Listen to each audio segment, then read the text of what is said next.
अस्सलाम वालेकुम दोस्तों, उम्मीद करता हूँ सब लोग खैरियत से होंगे। आज का हमारा जो एजेंडा है, उसमें हम देखेंगे ऑपरेटर्स क्या होते हैं, एक्सप्रेशंस क्या होते हैं और अरिथमेटिक ऑपरेटर्स क्या है। और उसके बाद जो है पाइथन में हम इन अरिथमेटिक ऑपरेटर्स की एग्ज़ाम्पल देखेंगे। तो हमारा फर्स्ट जो पॉइंट है वो है ऑपरेटर। तो डियर फ्रेंड्स, ऑपरेटर जो है ये ऐसे सिंबल्स होते हैं जो कि कोई ख़ास ऑपरेशन परफ़ॉर्म करने के लिए हम इस्तेमाल करते हैं कोडिंग के अंदर। ये ऑपरेशन जो हैं वैल्यूज़ के ऊपर भी परफ़ॉर्म किए जा सकते हैं, वेरिएबल्स के ऊपर भी परफ़ॉर्म किए जा सकते हैं। इनकी एग्ज़ाम्पल्स में एडिशन का ऑपरेटर हो सकता है, सब्ट्रैक्शन है, मल्टीप्लिकेशन है, डिवीज़न है, इक्वालिटी है एंड और एटसेट्रा, ये इसकी एग्ज़ाम्पल्स हैं। और secondly, what is an expression? तो एक्सप्रेशन की डेफिनेशन को ज़रा अच्छी तरह से अंडरस्टैंड करें, फिर हम इसकी एग्जांपल भी देखेंगे कि एक्सप्रेशन जो है is a combination of values, variables and operators and function calls that evaluates to a single result. यानी कि इसके अंदर वैल्यूज़ भी होंगी, ऑपरेटर्स भी होंगे, वेरिएबल्स भी हो सकते हैं, फंक्शन कॉल भी हो सकती है। लेकिन इन सब को कैलकुलेट करने के बाद इसको एक वैल्यू के अंदर में कन्वर्ट कर लिया जाता है। और इसकी एग्जांपल देखिए, a plus B multiply by 2, ये एक एग्जांपल है, एक छोटा-सा एक्सप्रेशन है। ये a प्लस बी अकेला एक एक्सप्रेशन भी हो सकता है। आप इसको बहुत लेंथी भी कर सकती हैं, मल्टीपल ऑपरेटर जितनी चाहिए इसके अंदर इस्तेमाल कर सकती हैं। तो ये इसकी एग्जांपल है। नेक्स्ट हमारे पास है अरिथमेटिक ऑपरेटर्स इन पाइथन। तो अरिथमेटिक ऑपरेटर्स जो होते हैं are used to perform basic mathematical operation. बुनियादी जो बेसिक किस्म के ऑपरेटर्स हैं, वो बेसिक ऑपरेशन के लिए इस्तेमाल किए जाते हैं। तो अब ये कंप्लीट एक लिस्ट है जो अरिथमेटिक ऑपरेटर्स की है। इसमें आप ये देखें कि लेफ्ट साइड पे जो हमारे पास फर्स्ट कॉलम है ऑपरेटर का, इसमें एडिशन है, सब्ट्रैक्शन, मल्टीप्लिकेशन, डिवीजन। अब ये जो सिंगल स्लैश है, इसे हम कहते हैं डिवीजन। ये फ्लोट डिवीजन होती है। फ्लोट डिवीजन का मतलब क्या है कि ये देखिए कि ए में हम अज्यूम कर रहे हैं कि हमारे पास 10 है, बी में हमारे पास 3 है, तो ए स्लैश बी मीन कि ए डिवीजन बी जो है, तो ये किस तरह से कैलकुलेट किया जाएगा? इसको जब हम कैलकुलेट करेंगे तो हमारे पास 100% एक्यूरेट डेसिमल पॉइंट के बाद जितनी भी डिजिट्स आएगी वो सारे के सारे डिस्प्ले किए जाएंगे। लेकिन सेकंड नंबर पे जो हमारे पास फ्लोट डिवीजन है, इसके लिए डबल स्लैश जो सिंबल है इस्तेमाल किया जाता है, ए स्लैश स्लैश बी। तो यहाँ पे हमारे पास 3 जो है वो आंसर आएगा। तो यहाँ पे डेसिमल के बाद जो वैल्यूज़ है उसको राउंड ऑफ कर दिया जाता है और इंटीग्रल वैल्यूज़ के अंदर हमें आंसर दिया जाता है। अब ये जो सेकंड लास्ट है इसे हम मॉड्यूलस कहते हैं। तो रिमाइंडर ऑपरेटर भी इसको बोला जाता है। इसके लिए परसेंट का सिंबल जो है वो इस्तेमाल किया जाता है।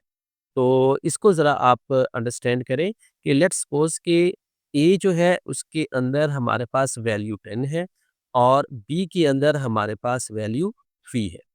तो अब हम जब 10 डिवाइडेड बाय हम 3 करेंगे तो हमारे पास नॉर्मली जो आंसर आता है, जैसे हम ये डिवीज़न परफ़ॉर्म करें या फ्लोट डिवीज़न को हम परफ़ॉर्म करें, तो हमारे पास ये क्वोटिएंट जो है ये आंसर होता है। लेकिन रिमाइंडर ऑपरेटर के केस में या मॉड्यूलस ऑपरेटर के केस में हमारे पास ये वाला आंसर नहीं होगा।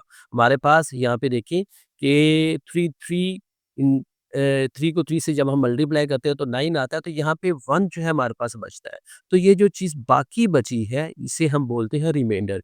ये ऑपरेटर इस रिमाइंडर को रिटर्न करेगा। इसी वजह से इसको हम रिमाइंडर ऑपरेटर भी बोलते हैं और इसको हम मॉड्यूलस ऑपरेटर भी बोलते हैं और इसके लिए परसेंट का सिंबल जो है हम इस्तेमाल करते हैं और ये आंसर इस वजह से इसका 1 आ रहा है।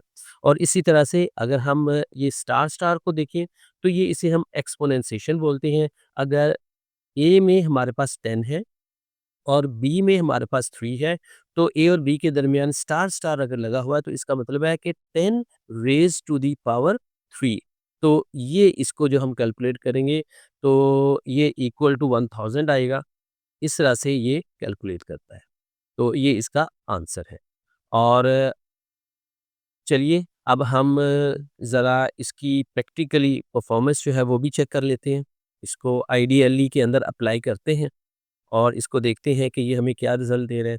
अब इस प्रोग्राम को ज़रा आपने अंडरस्टैंड करना है कि यहाँ पे हमने ए में 10 स्टोर किया हुआ है, बी के अंदर 3 स्टोर किया हुआ है। एक प्रिंट कमांड हमने लिखी है और इसके अंदर हमने स्ट्रिंग जो है एक ऐड कर दिया ताकि हमें पता चले ये किस चीज़ का रिज़ल्ट है। तो हमने एडिशन लिखा है और ए प्लस ऑपरेटर हमने यहाँ पे यूज़ किया है। तो प्लस ऑपरेटर यूज़ करने की वजह से हमारे पास इसका जो आंसर है वो ए प्लस बी ऐड करके किया जाएगा। और इसी तरह से ए माइनस बी है हमारे पास और यहाँ पे हमने इसको सब्ट्रैक्ट का सिंबल यूज़ किया है तो ये इसका आंसर आ जाएगा। इसी तरह से ए मल्टीप्लाई बी के लिए सिंगल स्टार यूज़ किया जाता है। ए स्लैश बी ये डिवीज़न के लिए जिसे हम फ्लोट डिवीज़न बोलते हैं कि ये डेसिमल पॉइंट और उसके बाद आगे जो भी वैल्यूज़ होगी आंसर आएगा। ए डबल स्लैश जो है इसे हम फ्लोर डिवीज़न बोलते हैं। तो इसमें आपने जो डिफ़रेंस है वो आपने मद्देनज़र रखना है कि single slash used for a float or double slash used for a floor division. तो ये फ्लोर डिवीजन है। तो इसके बाद मॉड्यूलस जो है इसके लिए परसेंट का सिंबल यूज़ किया जाता है और जैसे मैंने आपको बताया कि ये रिमाइंडर जो है वो हमें रिटर्न करेगा और डबल स्टार अगर हम यूज़ करेंगे तो ए यहाँ पे जो भी वैल्यू होगी उसकी पावर में ये बी की वैल्यू चली जाएगी और हमें इसका आंसर मिल जाएगा। तो रन करने के लिए हमने रन मेन्यू पे जाना है और रन मॉड्यूल पे क्लिक कर सकते हैं या सिंपली अपने कंप्यूटर पे आप F5 प्रेस कर सकते हैं। तो यहाँ पे देखिए इसके बाद हमारे पास यहाँ पे आंसर आ गया। एडिशन का आंसर हमारे पास 13 है, सब्ट्रैक्शन का आंसर जो है 7 है, मल्टीप्लिकेशन में 30 है और डिवीज़न जो है फ्लोर हमारे पास 3.333 ये है और फ्लोर डिवीज़न में हमारे पास 3 आ रहा है। मॉड्यूलस में हमारे पास अभी हमने एग्ज़ाम्पल में देखा है कि इसको कैलकुलेट करके 1 बच रहा है तो 1 रिमाइंडर है इसका और एक्सपोनेंट जो है ये 1000 है। तो नेक्स्ट वीडियो तक आप इसकी खूब अच्छी तरह से प्रैक्टिस कीजिए। किसी भी तरह की प्रॉब्लम या क्वेश्चन की सूरत में कमेंट में ज़रूर लिख के पूछिएगा। अगली वीडियो तक के लिए अल्लाह हाफ़िज़। अपना बहुत सारा ख़्याल रखिए।